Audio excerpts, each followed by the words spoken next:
D'accord. Bien. Le premier roman, L'autre monde, il a été édité en 2024 grâce à un ami qui m'a beaucoup soutenu. Je vais parler de Ousseini Nikiema. Je lui dis merci en passant.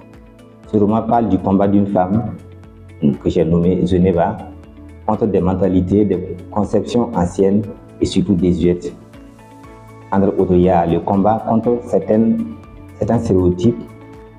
Entre autres, il y a le problème du genre, le rejet de l'enfant à cause de son sexe. Ensuite, la pratique de l'excision, le mariage forcé, la non-scolarisation des filles, puisque comme argument, on disait que non, que la fille n'est pas faite pour aller à l'école. Elle est surtout destinée aux travaux mélangés. Dans ce roman, j'ai essayé de peindre l'autre problème de la société, c'est la méchanceté des hommes avec ses effets de boomerang à travers un personnage nommé Boutogo qui s'est soulagé dans un marigot pour voir à la fin l'eau de ce même marigot. Il y a la sorcellerie, il y a les incessantes mésententes dans les foyers avec le personnage Zaporo. Il est passé par le mysticisme pour avoir la main de sa femme. Mais quand les effets de produit sont estompés, c'est le début des combats entre les deux. Pour un oui, pour un non, ce sont des prises de bec. J'ai également fait ressortir la vie du calvaire que mènent les femmes paysannes. Ce n'est pas comme en ville où le mari donne la popote à sa femme. C'est à cette dernière de se débrouiller. En plus de ces thèmes évoqués, j'ai parlé de la manière dont la femme doit se comporter dans le foyer pour qu'il y ait la paix. Donc ici, j'ai mis l'accent sur la soumission. Mais du côté de l'homme aussi, l'homme à son tour doit du respect à sa femme. Pour qu'il y ait l'harmonie, d'un côté, la femme doit se soumettre, mais l'homme aussi doit avoir un certain respect à l'endroit de sa femme.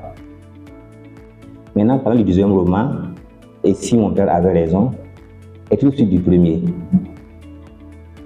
C'est toujours avec Bila, le mari, Geneva la femme et Patiende, la fille unique. Cette fois-ci, Patiende est arrivée au collège et a décroché avec brio ses diplômes. Elle s'est mariée et a eu du travail. Au collège, elle a été boursière.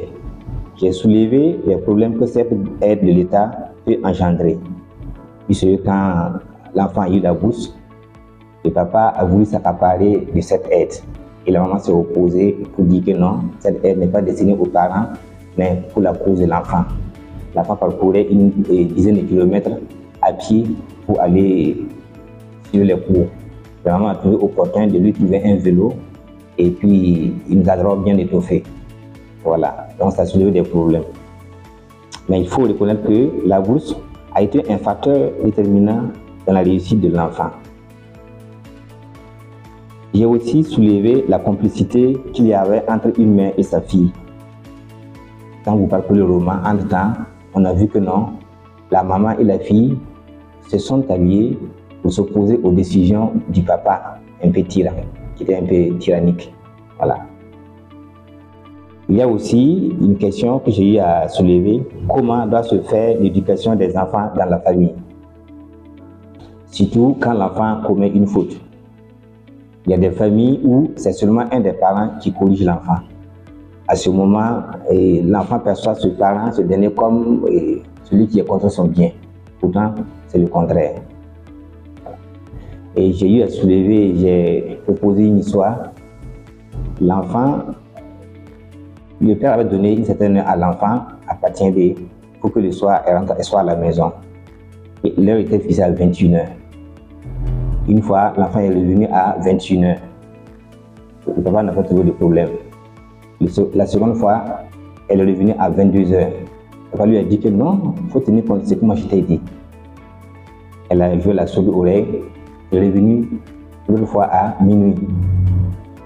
Papa a brandi la menace. Et la dernière fois, le Rubicon, c'est quand elle a découché. Quand elle est revenue dans la matinée, le père l'attendait. Quand elle est rentrée avec sa ceinture, le père lui a asséné des coups. Et l'enfant, c'est parce qu'il a pris, s'est mis à se défendre. voilà, elle a censuré son papa et c'est lui qui s'est engagé.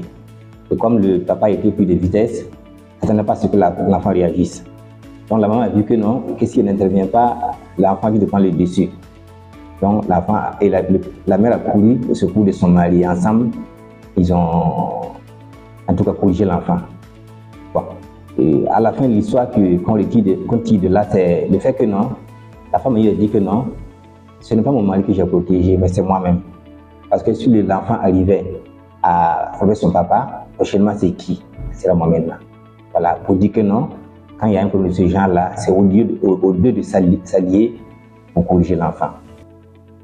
Dans ce roman, la mère a pris le soin de raconter à sa fille comment son père s'est comporté quand elle était venue au monde.